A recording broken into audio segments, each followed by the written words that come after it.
Je crois sérieusement, là, profondément, que c'est par exposition que je suis tombée malade.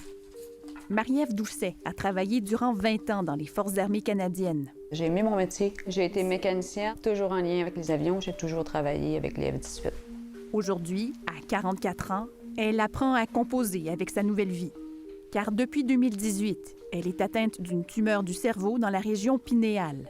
C'est très, très peu connu comme cancer. C'est très, très rare. Normalement, c'est bénin et ça affecte que les enfants. Marie-Ève Doucet a travaillé pendant des années dans des hangars fermés, exposés au carburant des avions. Puis, tu sais, des fois, on travaillait, le gaz nous coulait d'un gant. Mais tu sais, on se ramassait, on met des gants pour se protéger. Mais tu sais, s'ils sont remplis de gaz, là, c'est encore pire, on baigne dedans. Récemment, après 4 ans de longues démarches, le tribunal des anciens combattants a finalement reconnu son exposition à des risques environnementaux et établi qu'il est probable que son cancer découle de son service militaire. C'est pratiquement impossible là, à prouver pour sûr à 100 % là, que c'est dû directement. Mais ce que je peux prouver, c'est que j'ai rien dans ma famille, j'ai pas de mutation génétique qui peut causer ça. Depuis les 10 dernières années, le ministère des Anciens combattants a reçu 5 888 demandes d'indemnisation pour des cancers présumément liés au service militaire. Seuls 30 % de ces demandes ont donné lieu à des décisions favorables en première instance. Et une cinquantaine de dossiers se rendent jusqu'au tribunal des Anciens combattants chaque année. Yeah, that's from HMC as Assiniboine.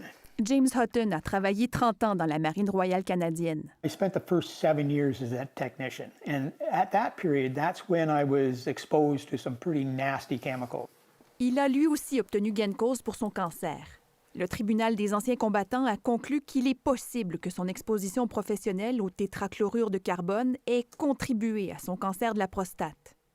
Aujourd'hui, il aide d'autres vétérans dans la même situation car la lourde bureaucratie décourage les malades.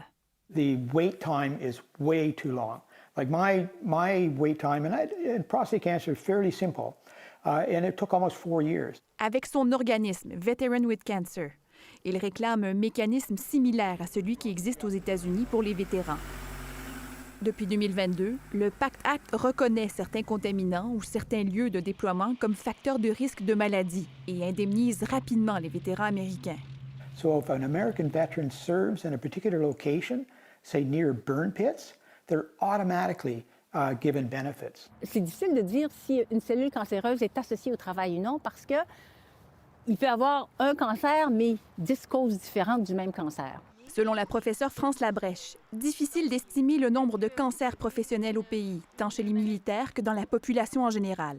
Des fois, le cancer, il va apparaître 10 ans, 20 ans après sa retraite. Donc là, le travailleur ne travaille plus.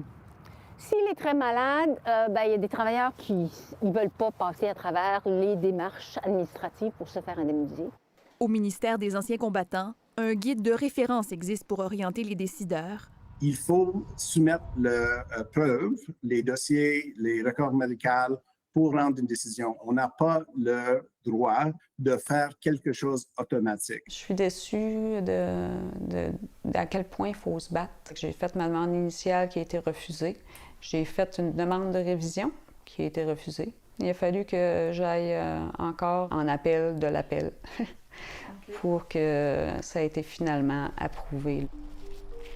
Marie-Ève Doucet se demande combien de vétérans, comme elle, font face aux mêmes défis. Les militaires, ils sont prêts à donner leur vie. Mais ils ne pensent pas que ça va être leur travail qui va faire en sorte qu'ils vont tomber malades puis qu'ils vont en mourir, tu sais. Pour l'instant, elle profite des moments de calme. Son cancer est stable, mais ni la radiothérapie ni la chimiothérapie n'en sont venus à bout. Ici Marie-Isabelle Rochon, Radio-Canada, Saguenay.